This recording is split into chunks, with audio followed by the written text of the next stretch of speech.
ये देख सोनिया, ये वो नीम का पेड़ है जहां मैं बचपन में चढ़ा करता था, और ये रास्ता अस्पताल की तरफ जाता है। गौरव बहुत सालों बाद आज अपने गांव आया था। उसकी गर्लफ्रेंड सोनिया उसके साथ थी और दोनों एक दूसरे का हाथ पकड़े घर की ओर बढ़ रहे थे। बहुत सुंदर है तुम्हारा गांव।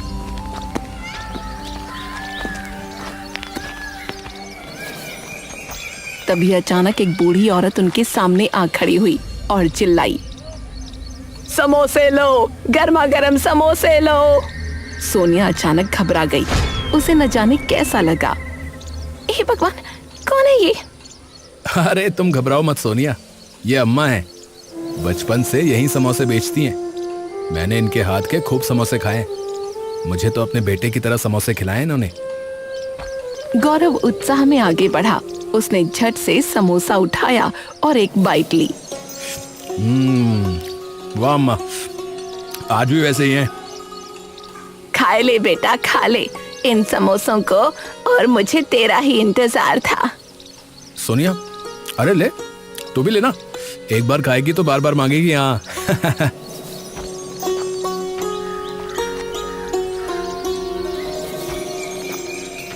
सोनिया ने हिचकिचाते हुए एक छोटा सा टुकड़ा चखा।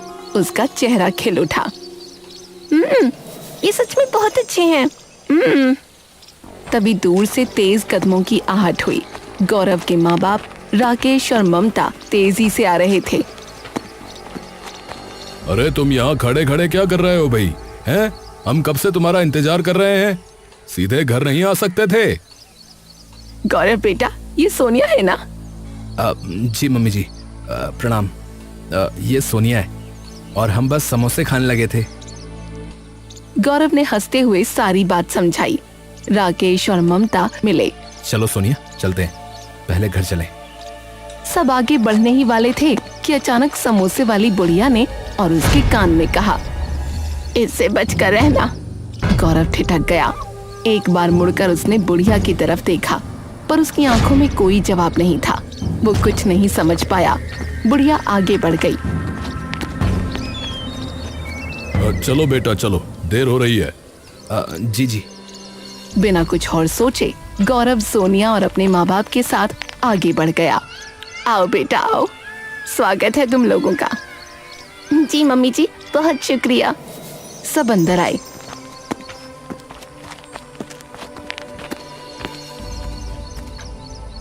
बैठ गए।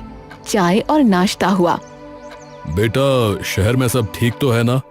अरे सब ठीक है पापा, बस आप लोग याद आते थे। हमें भी तेरी याद आती है। तेरे बिना घर सूना सूना लगता है।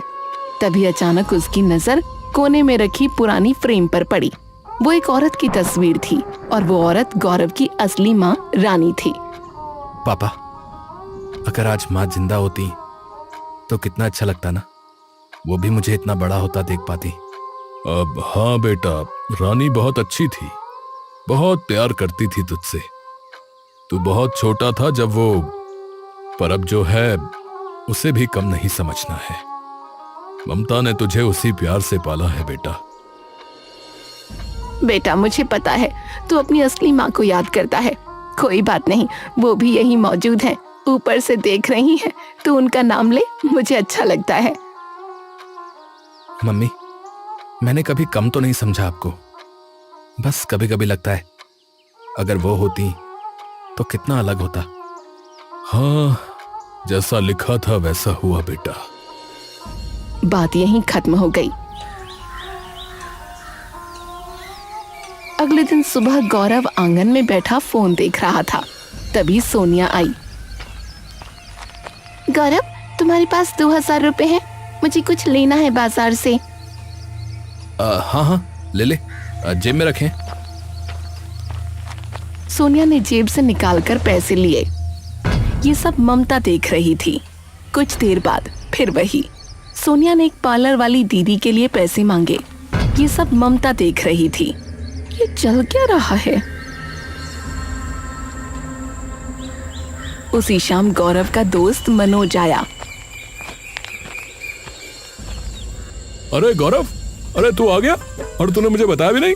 अरे कितने साल बाद लौटा है भाई गाँव। अरे मैं कब से इंतजार कर रहा था यार तेरा।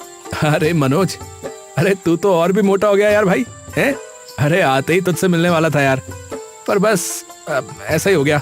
अच्छा इससे मिल, ये है तेरी होने वाली भाभी। हाय। अच्छा नमस्ते जी, नमस्ते।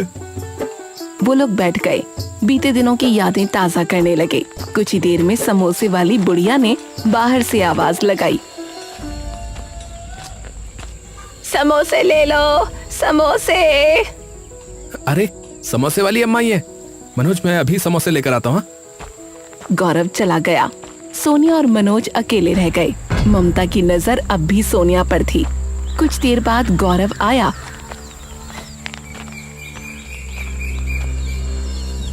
और समोसे खाए गए। फिर मनोज चला गया। अगले दिन मौका पाकर ममता ने गौरव से कहा, गौरव जरा बात करनी है। बोलिए मम्मी। देख बेटा, सोनिया बहुत अच्छी लड़की लग रही है, पर मुझे कुछ कमियां दिख रही हैं। बस सोचा तुझे बता दूं। कैसी कमियां? पहली बात तो ये कि ये तुमसे पैसे मांगती ही रहती है। ऐसा लगता है जैसे तुम्हारे पैसों के पीछे हो। अरे नहीं मम्मी, अरे ऐसा कुछ भी नहीं है। वो ज्यादातर ना ऑनलाइन पैसे रखती है। यहाँ गांव में नेटवर्क ठीक नहीं है ना, इसलिए मुझसे ले लेती है।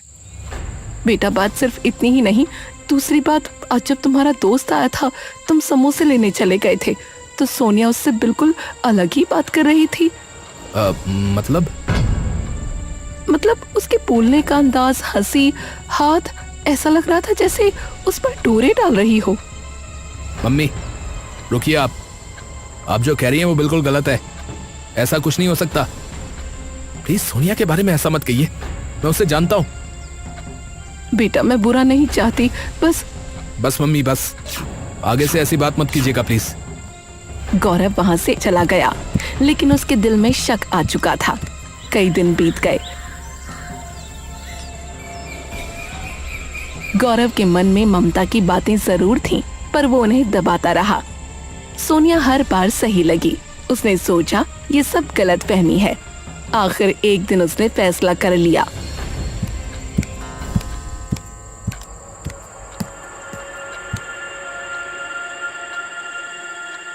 मम्मी पापा, मुझे आपसे कुछ ना कहना है। हाँ बोल बेटा। मैंने सोच लिया है, मुझे सोनिया से शादी करनी है। ममता और राकेश ने एक दूसरे की तरफ देखा। थोड़ी देर का सन्नाटा। बेटा पक्का फैसला है? मैं उसके बिना नहीं रह सकता माँ। ठीक है, तो फिर उसके माँ बाप को बुलवा लो, बात करते हैं।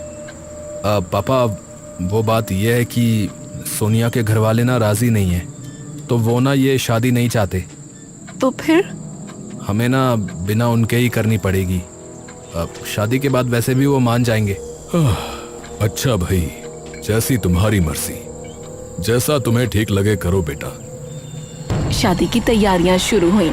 घर में रौनक आ गई।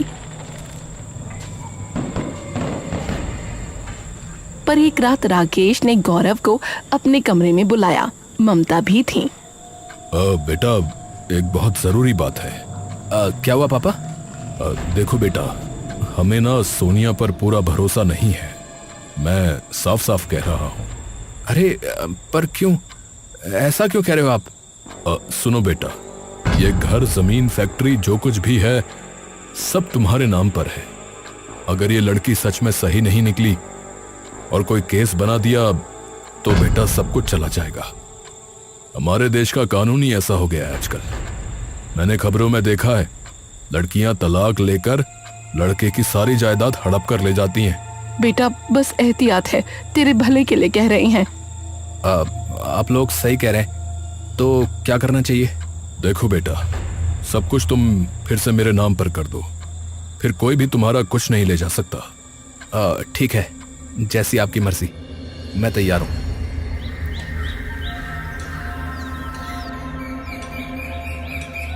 अगले ही दिन कागजात बनवाए गए। वकील आया, गवाह बैठे, सारी प्रक्रिया पूरी हुई, बस साइन बाकी थे। घर के हॉल में सब इकट्ठा थे।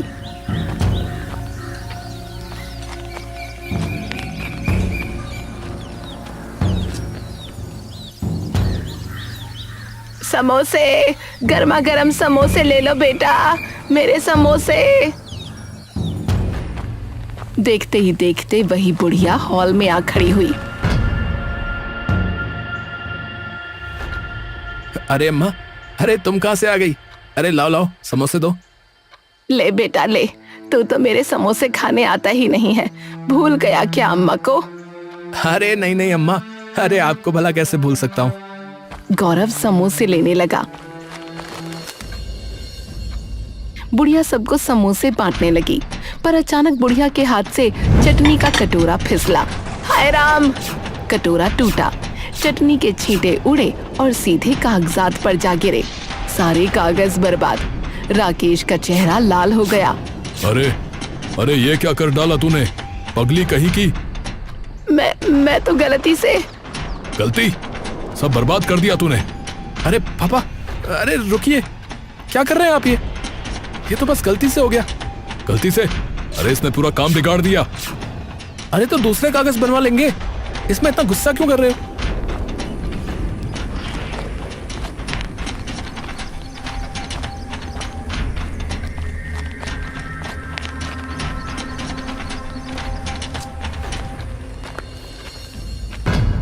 हॉल में बस गौरव और वो बुढ़िया रह गए।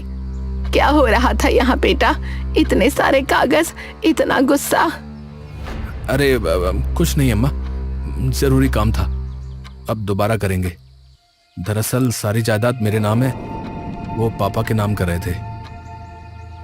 अच्छा, पर सब कुछ तुम्हारे नाम क्यों है? वैसे तो सब कुछ बाप के नाम होता है। ये कैसा खेल है? बाप राकेश है या तुम? गौरव ठिठक गया। ये सवाल उसने कभी पूछा नहीं था। वो बुढ़िया की तरफ देखता रहा। ये तो मैंने कभी सोचा ही नहीं। बुढ़िया अपना पिटारा लेकर चली गई।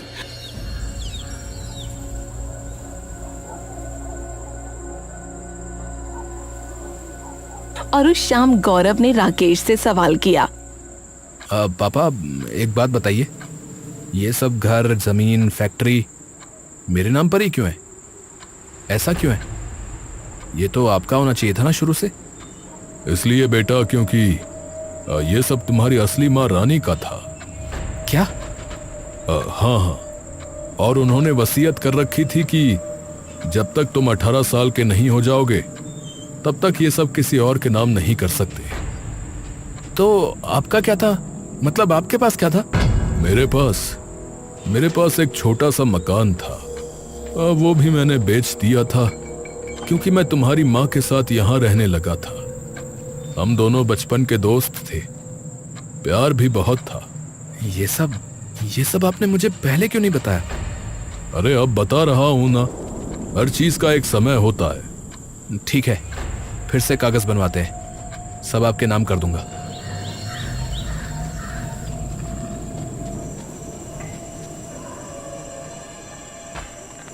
अगली शाम गौरव गांव में टहल रहा था।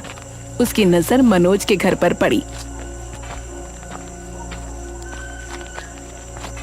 वो अंदर चला गया। मनोज के दादा भी बैठे थे। बातों बातों में वो बोल उठे। तुम्हारा बाप बेटा तुम्हारी माँ का नौकर था। हाँ, पता नहीं उसके चक्कर में कैसे पड़ गई तुम्हारी माँ। अरे दादाजी आप ये क्या कर रहे हैं? अरे चुप रहिए, ऐसे क्या बोल रहे हैं आप? हाँ, आप ये क्या कह रहे हैं दादा? अरे हाँ भाई, और नहीं तो क्या है? अमीर लड़की फंसा ली उसने। गौरव घबरा गया।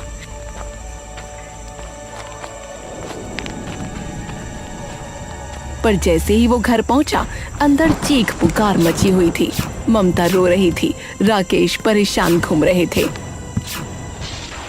हाँ, अरे क्या हुआ? यहाँ इतना हल्ला गुल्ला क्यों हो रहा है? बेटा, सारे गहने चोरी हो गए, अलमारी खुली पड़ी है और तुम्हारी सोनिया गायब है, उसका सामान भी नहीं है। गौरव ने सर पकड़ लिया। उसने पूरे घर में सोनिया को ढूंढा, कहीं नहीं थी वो। फोन बंद, सामान गायब। नहीं, ऐसा नहीं हो सकता, वो ऐसी नहीं थी। वो उसकी आवाज टूट गई। सोनिया सच में चली गई थी। साथ ले गई थी ममता और रानी के सारे गहने।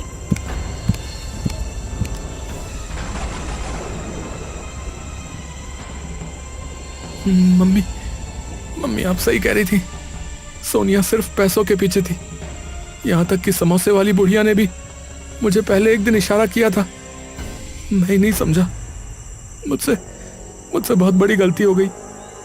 आज से कसम खाता हूँ कभी किसी लड़की को बिना देखे परखे नहीं लाऊंगा और शादी से पहले सब कुछ पिताजी के नाम कर दूंगा, वरना कोई ना कोई मुझे ही लूट लेगा।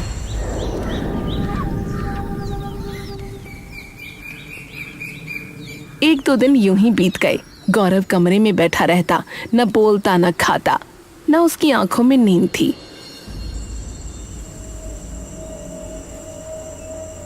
एक रात गौरव बेचैन था। वो उठा और घर में टहलने लगा।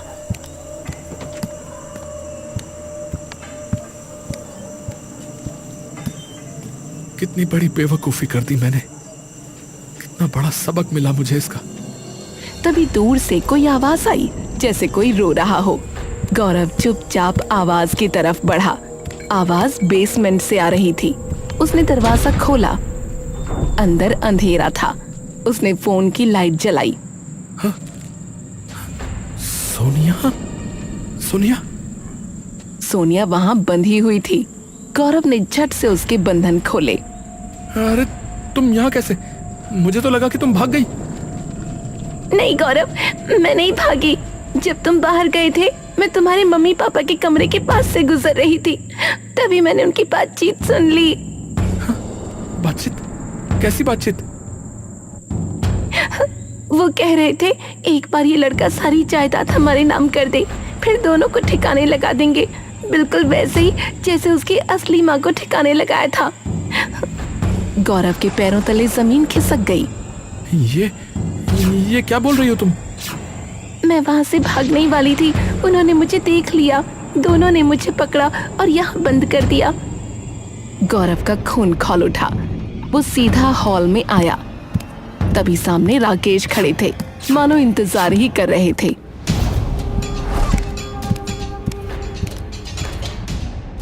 अरे साइन कर बेटा, वरना पहले ये लड़की मरेगी, फिर तू।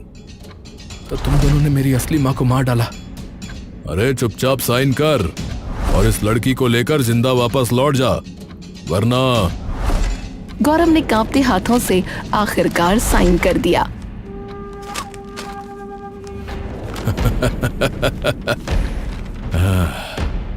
बस अब सब मेरा है, सब मेरा। तभी मनोज, समोसे वाली बुढ़िया और 3 पुलिस वाले अंदर आ गए।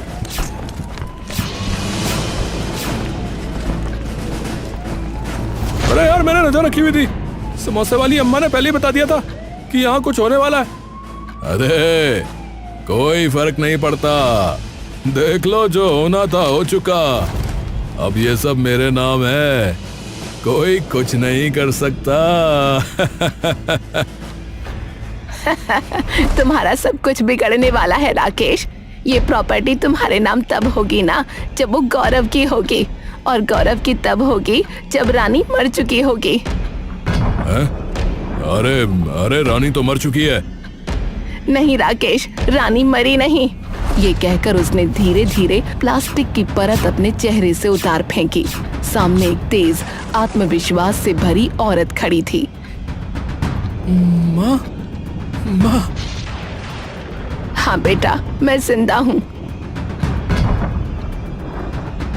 इन लोगों को पकड़ो, इन्होंने मुझे मारने की कोशिश की थी, पर मैं बच गई और इतने सालों से इसी गांव में समोसे बेचकर रह रही थी, सही वक्त के इंतजार में, और सही वक्त अब आ गया है।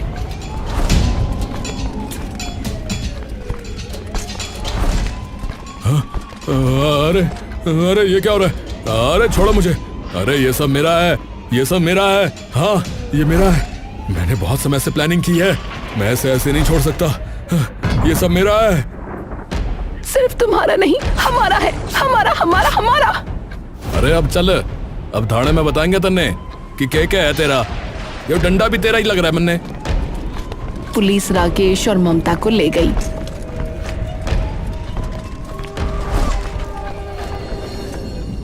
आपने मुझे पहचान लिया था पहले ही दिन।